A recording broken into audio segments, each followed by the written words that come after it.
Assalamualaikum warahmatullahi wabarakatuh. Saya Tiara Mufida Nafisah, NIM 4311418060 dari kelompok 7 akan melanjutkan pemaparan materi pada bab equilibria in electrochemical cell, yaitu pada subbab 17.19 dan 17.20, di mana subbab 17.18 sudah dijelaskan oleh teman saya, yaitu Muhammad Ridwan, dan 17.21 akan dijelaskan oleh teman saya, yaitu Hafid Holik. Yang pertama, pada subbab 17.19, yaitu Technical Electrochemical Process atau proses teknik elektrokimia. Pada slide, proses elektrokimia dikelompokkan umumnya ke dalam proses menggunakan tenaga atau energi dan proses menghasilkan tenaga atau energi. Nah, reaksi dalam proses tersebut tidak spontan karena membutuhkan energi, yaitu energi listrik. Nah, dalam sebuah sel itu, energi listrik dihasilkan dengan cara pelepasan elektron atau oksidasi pada anoda dan penerimaan elektron atau reduksi pada katoda. Proses preparasi elektrolitik secara industri membutuhkan tenaga listrik dan menghasilkan substansi atau zat yang berenergi tinggi. Nah, tipe zat yang dihasilkan di anoda itu ada oksigen pada elektrolisis air dan klorin pada elektrolisis air asin atau air garam, dan leburan klorida, hidrogen peroksida, dan juga potasium perklorat. Tipe zat yang dihasilkan di katoda ada hidrogen dan sodium hidroksida dalam elektrolisis air asin atau air garam, aluminium, magnesium, dan logam alkali serta alkali tanah dalam elektrolisis leburan garam-garam. Selanjutnya, untuk proses teknik elektrokimia ini ada contohnya. Yang pertama, ada electroplating atau penyepuhan atau pelapisan. Suatu produk dari logam agar terlindungi dari korosi atau perkaratan dan terlihat lebih menarik, seringkali dilapisi dengan lapisan tipis logam lain yang lebih tahan korosi dan mengkilat. Salah satu cara melapisi atau menyepuh adalah dengan elektrolisis.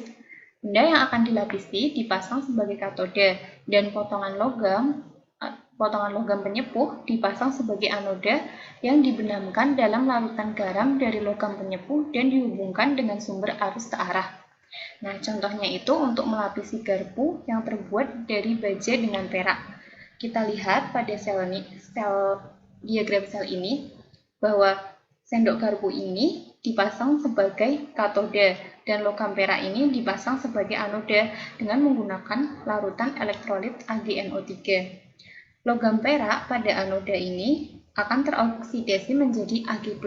Kemudian Ag+ ini akan direduksi menjadi Ag pada katoda atau pada garpu. Dengan demikian, garpu ini akan terlapisi oleh logam perak. Yang kedua, yaitu ada electrorefining atau pemurnian. Pada pengolahan tembaga dari biji kalkopirit, diperoleh tembaga yang masih tercampur dengan sedikit perak, emas, dan platina. Nah, untuk beberapa keperluan kan pasti dibutuhkan tembaga murni, misalnya untuk membuat kabel.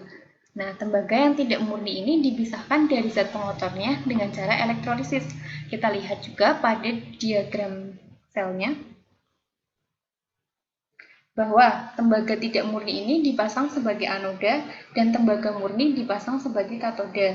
Dalam larutan elektrolit CuSO4, tembaga di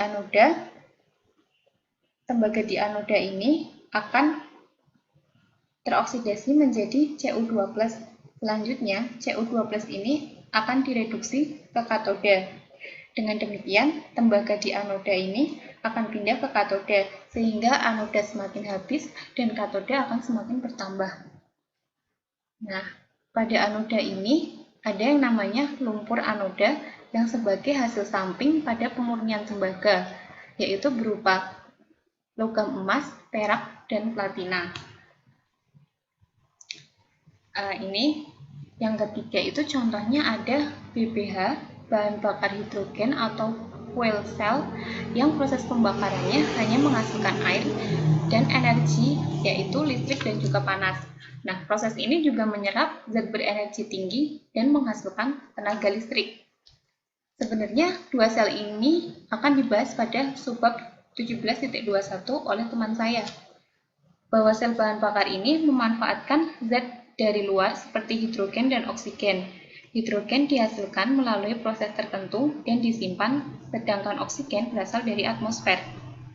Hidrogen yang disimpan akan dicampur dengan oksigen atmosfer dan terjadi reaksi kimia, yang merupakan pembentukan air yang menghasilkan energi. Energi tersebut dikonversi menjadi energi listrik hingga mendekati 100%, dan sisanya adalah panas. Nah, masuk ke subbab 17.20. Pada 17.20 ini nanti ada klasifikasi sel elektrokimia dan kebutuhan sumber tenaga. Nah, 17.20 ini kan electrochemical cells as power source atau sel elektrokimia sebagai sumber tenaga. Secara prinsip, setiap reaksi kimia dapat dimanfaatkan untuk menampilkan kerja dalam sel elektrokimia.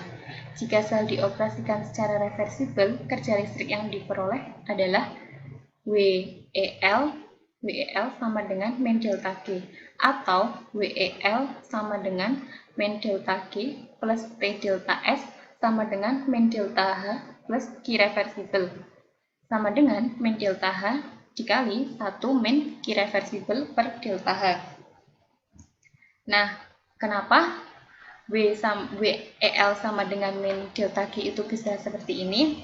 Kan delta G itu sama dengan min delta H plus T delta S, dan T delta S itu sama dengan Q reversibel. Jadi, W sama dengan min delta G bisa menjadi seperti ini, dan bisa menjadi min delta H dikali 1 min Q reversibel per delta H. WEL ini merupakan kerja listrik yang dihasilkan. Nah, dalam banyak kasus praktis, penambahan entropi ini tidak sangat besar sehingga T delta S atau delta H relatif kecil, dan WEL itu hampir sama dengan min delta H. Nah, ini berarti bahwa kerja listrik yang diproduksi hanya sedikit lebih kecil daripada penurunan entalpi reaksinya. Selanjutnya, ingat bahwa jika kita secara sederhana membiarkan reaksi berlangsung tanpa menghasilkan kerja, kuantitas panas atau min delta H akan dilepaskan. Hal ini dapat dipakai untuk memanaskan kettle uap atau boiler yang pada gilirannya dapat menggerakkan turbin. Tetapi mesin pemanas ini dipengaruhi oleh batasan sistem Carnot. Maka kerja listrik yang dapat dihasilkan oleh generator yang dioperasikan oleh turbin adalah WEL sama dengan min delta H dikali T1 min T2 per T1. Nah, T1 min T2 per T1 ini merupakan batasan sistem Carnot, yang bahwa teman-teman masih ingat itu dulu pernah dibahas pada mata kuliah Kimia Fisika 1. Nah, jumlah kerja ini jauh lebih sedikit, bisa 3-5 kali lebih sedikit dibanding yang seharusnya bisa diperoleh secara elektrokimia dari reaksi yang sama. Jadi, sel elektrokimia ini memungkinkan untuk produksi listrik yang efisien dari sumber kimia yang tidak akan dicapai secara equal oleh alat lain. Selanjutnya, untuk subbab 17.20.1 yaitu Classification of Electrochemical Cells atau klasifikasi sel elektrokimia. Kita dapat mengelompokkan sel elektrokimia yang menyediakan energi listrik ini ke dalam 3 tipe. Yang pertama ada sel primer, yang kedua sel sekunder, dan yang ketiga ada sel bahan bakar. Yang pertama, sel primer. Sel primer ini tersusun dari bahan-bahan berenergi tinggi yang bereaksi secara kimia dan menghasilkan tenaga listrik yang bersifat irreversibel. Nah, maksudnya pada saat bahan-bahan atau peralatan yang telah dipakai, peralatan tersebut tidak bisa dipakai lagi atau harus diganti. Contohnya, baterai senter, sel seng merkuri yang terdapat pada kamera, jam tangan, alat pendengar, dan barang sejenis lainnya. Yang kedua ada sel sekunder. Alat ini bersifat reversibel karena setelah mendapatkan kerjanya, bahan-bahan berenergi tinggi dapat disusun kembali dengan memaksakan suatu arus dari luar dalam arah yang berlawanan. Jadi, reaksi selnya itu dibalik dan dapat diisi kembali. Contohnya adalah aki mobil, sel Edison dan sel nikel kadmium yang dapat diisi kembali dan dipakai pada kalkulator dan lampu sorot. Yang ketiga ada sel bahan bakar. Seperti halnya sel primer, sel ini dirancang menggunakan bahan-bahan berenergi tinggi untuk menghasilkan tenaga atau energi. Perbedaannya adalah sel ini dirancang untuk menerima pasokan kontinu dari bahan bakar dan bahan bakar tersebut adalah bahan-bahan yang umumnya kita sebut sebagai bahan bakar. Contohnya ada hidrogen, karbon, dan hidrokarbon. Nah, selanjutnya yaitu untuk requirements for a power source atau kebutuhan sumber tenaga. Nah, jika ingin memperoleh tenaga dari sel elektrokimia, maka diperoleh P sama dengan EI.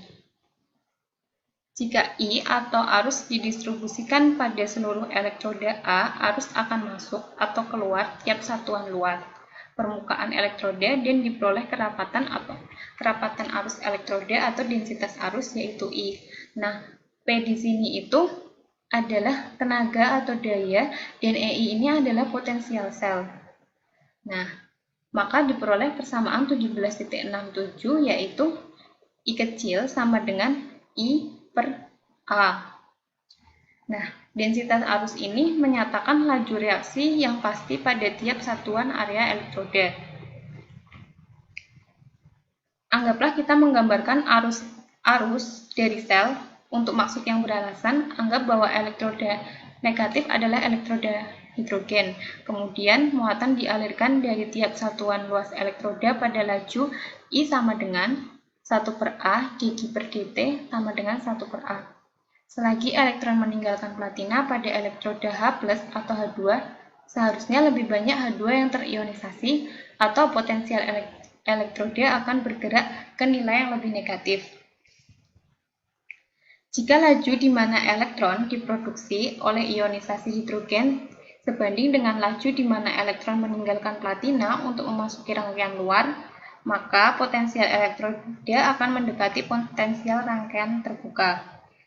Di sisi lain, jika reaksi elektroda sangat lambat sehingga elektron tidak dengan cepat terisi saat elektron-elektron tersebut dialirkan ke rangkaian luar, maka potensial elektroda akan menyimpang dan dari potensial rangkaian terbuka.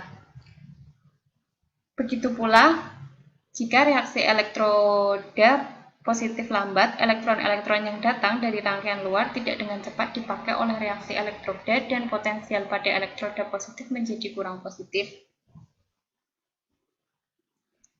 Dapat kita simpulkan bahwa jika sel memberikan tenaga, maka potensial sel akan menurun karena elektroda positif menjadi kurang positif dan elektroda negatif menjadi kurang negatif. Nah, agar lebih jelasnya kita akan melihat kurva ini menunjukkan potensial sel terhadap waktu untuk berbagai sel yang menggambarkan densitas arus. Nah, kita lihat reaksi elektroda dalam sel A dan sel B ini sangat lambat dan tidak dapat mempertahankan aliran arus. Potensial sel tersebut turun dengan cepat ke 0 dan tenaga atau energi juga menuju 0.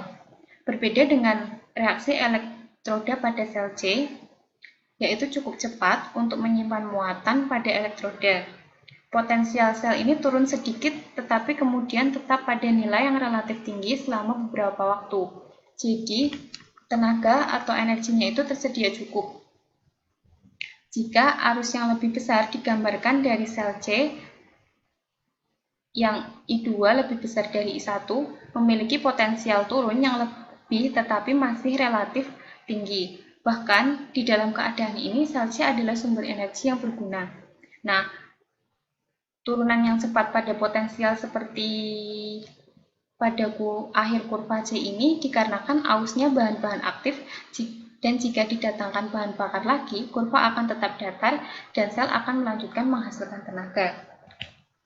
Maka dapat disimpulkan jika sel dijadikan sumber energi, reaksi elektroda harus cepat. Reaksi harus terjadi dengan cukup cepat sehingga potensial sel hanya turun sedikit di bawah potensial rangkaian luarnya. Nah, cukup sekian yang bisa saya sampaikan, kurang lebihnya mohon maaf. Untuk sebab selanjutnya akan dijelaskan oleh teman saya. Wassalamualaikum warahmatullahi wabarakatuh.